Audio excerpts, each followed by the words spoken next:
शनिवारी 28 फेब्रुवारी रोजी अमेरिकेने इस्रायलच्या मदतीनं इराणमध्ये हवाई हल्ला केला.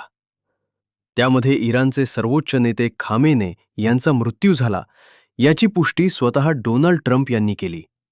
आणि इथूनच संपूर्ण जगाला हादरावणारा तो नवीन युद्धाचा अध्याय सुरू झाला. सगळीकडे बातम्यांचा पाऊस सुरू आहे. इराण इस्रायलच्या युद्धात अमेरिकेनं उडी घेतली. पण इराण शांत बसला नाही. त्यांनी या हल्ल्याचा बदला घेण्यासाठी दुबईतल्या सगळ्यात उंच बुर्ज खलिफावर हल्ला केला. त्यानंतर कतारमध्ये बॉम्ब हल्ले केले. अबुधाबीवर ड्रोन हल्ल्याचा पाऊस पाडला. अगदी काही तासातच 500हून अधिक मिसाईल्स या 3 देशांमध्ये सोडल्या. विमानतळावर हल्ले केले, ज्यामुळे दुबई विमानतळावरच्या सगळ्या फ्लाईट कॅन्सल झाल्या. भारतीय लोकच त्या देशांमध्ये अडकलेत. त्यांना परत कसं आणायचं हा प्रश्न भारत सरकारला पडलाय. सगळीकडे बातम्यांचा पाऊस सुरू आहे.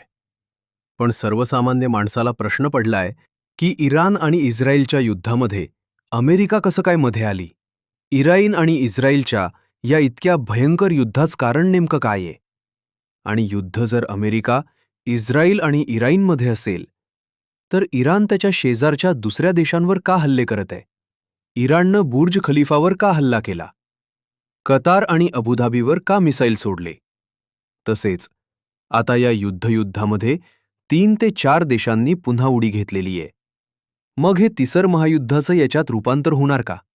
आणि जर हे झालं तर भारत याच्यामध्ये काय कुठली भूमिका घेणार? कारण 5 मिनिटापूर्वी भारताने आपली भूमिका जाहीर केलेली आहे. भारत कुणाची साथ देणार हे डायरेक्ट सांगितलेलं आहे. मग या युद्धाचा भारतावर काय परिणाम होणार? काही दिवसापूर्वी देशाचे पंतप्रधान मोदी इस्रायलच्या दौऱ्यावर होते. भारताचे आणि इस्रायल आणि इराण या दोन्ही देशाचे घनिष्ठ संबंध आहे. मग अशा परिस्थितीत भारत कोणाची बाजू घेतोय? 5 मिनिटापूर्वी भारताने आपली अधिकृत भूमिका स्पष्ट केली आहे. भारत आता कोणाच्या पाठी उभी राहणार? हे तिसरं महायुद्ध आहे का इराणमध्ये? खोमेनोंनंतर कोणाकडे सत्ता गेलेली आहे? आता या युद्धाचा परिणाम भारतावर कशा पद्धतीने होणार? सगळ्यात महत्त्वाचा मुद्दा म्हणजे हे युद्ध जर असंच चालू राहिलं तर सर्वसामान्यांना कोणत्या वस्तू महाग होणार? सर्वसामान्यांच्या बजेटवर कसा परिणाम होणार? हे युद्ध होण्यामागचं खरं रियल कारण नेमकं काय आहे? चला जाणून घेऊया या संपूर्ण घटनेचा सविस्तर रिपोर्ट. एक घटना जिने संपूर्ण जगाच्या नकाशावर खळबळ उडवून टाकली. 28 फेब्रुवारीला नक्की काय झालं? इराणची राजधानी तेहरान नेहमीप्रमाणे शांत होती. पण अचानक रात्री आकाशात इस्रायली फायटर जेट्स दिसली. अमेरिकेच्या मदतीनं इस्रायलनं इराणच्या 30 महत्त्वाच्या ठिकाणावर धडाधड हल्ले चढवले. त्यांचा मुख्य उद्देश वेगळाच होता. त्यांना हवा होता इराणचा सगळ्यात मोठा चेहरा, आयाला अली खोमेनी. रिपोर्टनुसार खोमेनी एका सुरक्षित ठिकाणी खास सल्लागारांसोबत मीटिंग करत होते. या गुप्त मीटिंगची माहिती इस्रायली गुप्तहेर संस्था मोसादला आधीच लागली होती. इस्रायलने त्यांच्या घरावर आणि सुरक्षित ठिकाणावर 30 बॉम्ब टाकले आणि क्षणार्धात ती इमारत पत्त्यासारखी कोसळली. खोमेनी यांचा खात्मा झाला. त्यांच्यासोबत त्यांचे संरक्षण मंत्री आणि इतर मोठे अधिकारी मारले गेले. इराणच्या इतिहासातला हा सगळ्यात मोठा धक्का होता. आता ही घटना तुम्हाला माहिती आहे. पण यानंतर इराणनं जे केलं त्यानं संपूर्ण जगाला हादरा दिला. त्यानं संपूर्ण जगाला आश्चर्याचा धक्का दिला. आता झालं असं, हल्ला इस्रायलनं अमेरिकेच्या मदतीनं केला. मग इराणनं प्रतिहल्ला. एक तर अमेरिका किंवा इस्रायलवर करायचा होता, तर इराणनं काय केलं? इराणनं सुरुवात केली सगळ्यात आधी दुबईपासून. दुबई, कतार आणि अबुधाबीवर हल्ले केले. रपाप त्या ठिकाणी हल्ले करायला सुरुवात केली. सगळ्यात आधी त्यांनी दुबईमधली जी बुर्ज खलिफा, जी जगातली सगळ्यात उंच बिल्डिंग आहे, तिथे ड्रोन हल्ले केले. त्यानंतर कतार आणि अबुधाबीमध्ये मिसाईलचा पाऊस पडला. आता सगळ्या लोकांना प्रश्न पडलाय की युद्ध का सुरू झालं? त्यानंतर हे युद्ध जर सुरू झालं अमेरिका, इस्रायल आणि इराणमध्ये, तर बाकीच्या देशांवर यांनी अटॅक का केला? तर सगळ्यात पहिल्या प्रश्नाचं उत्तर आपण जाणून घेतोय की त्यांनी तिथे हल्ला का केला. पहिली गोष्ट की अमेरिकेचे लष्करी तळ पहा.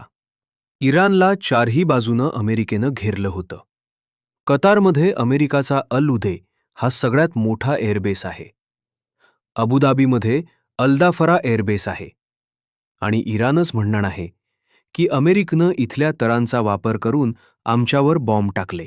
मग इराणनंही थेट अमेरिकावर हल्ला करण्याऐवजी या देशांना टार्गेट केलं. दुबईतील बुर्ज खाली पहा, जगातली सगळ्यात उंच इमारत आहे. तिच्यावर 2 ड्रोन हल्ले केले.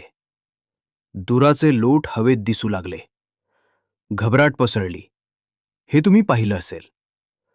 आता इथपर्यंत माहिती क्लिअर झाली. पण युद्ध नेमकं सुरू का झालं? इस्रायल आणि जे इराण आहे त्यांच्यामध्ये युद्ध नेमकं का होत आहे?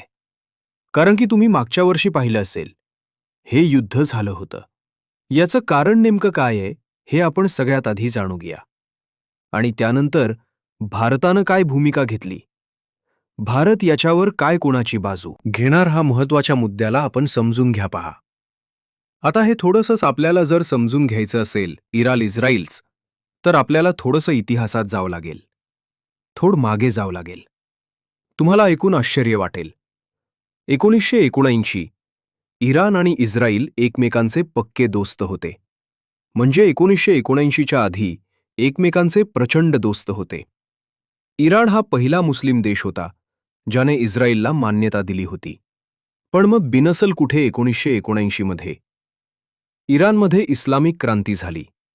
आयातुल्ला खोमेनी सत्तेत आले आणि त्यांनी जाहीर केलं की इस्रायल हा इस्लामचा सूत्रशत्रू आहे. तेव्हापासून या दोन देशांमध्ये एक प्रकारच छुपयुद्ध सुरू झालं.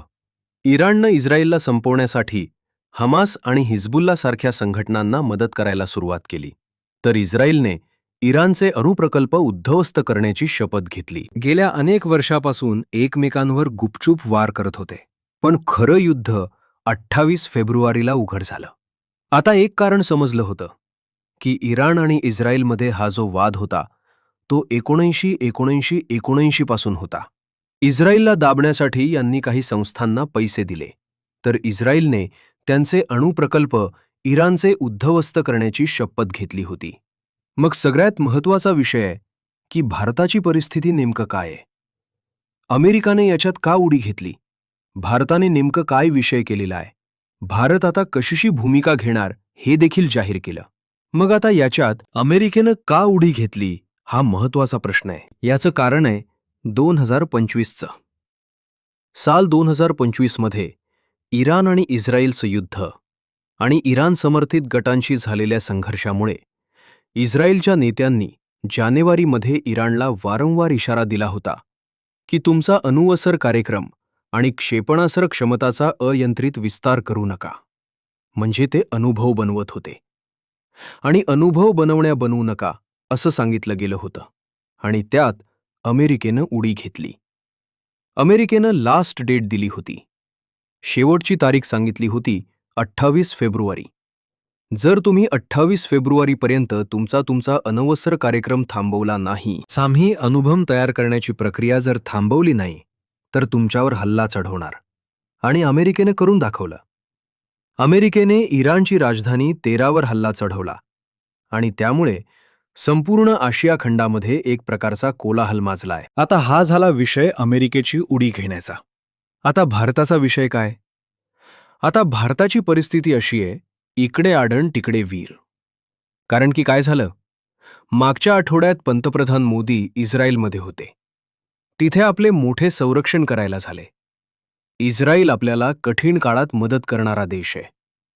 आणि दुसरीकडे इराणमध्ये देखील एका बंदरात भारताने हजारो कोटी रुपये लावलेले आहे.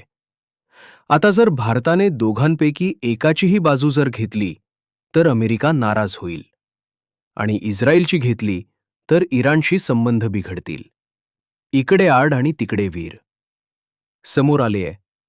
त्यामुळे भारताने 5 मिनिटापूर्वी आपली भूमिका जाहीर केली. भारत म्हटले की आम्ही कोणाची बाजू घेणार नाही, आम्हाला शांतता हवी. भारताने दोन्ही देशांना संयम बाळगण्याचं आव्हान केलंय. पडद्यामागे भारत आपल्या नागरिकांना सुखरूप काढण्यासाठी प्रयत्न करत आहे, हीच भूमिका आहे. आता सर्वसामान्यांच्या खिशावर नेमकं काय परिणाम होणार पहा. पेट्रोल डिझेलचा सगळ्यात मोठा साठा इराणमध्ये आहे.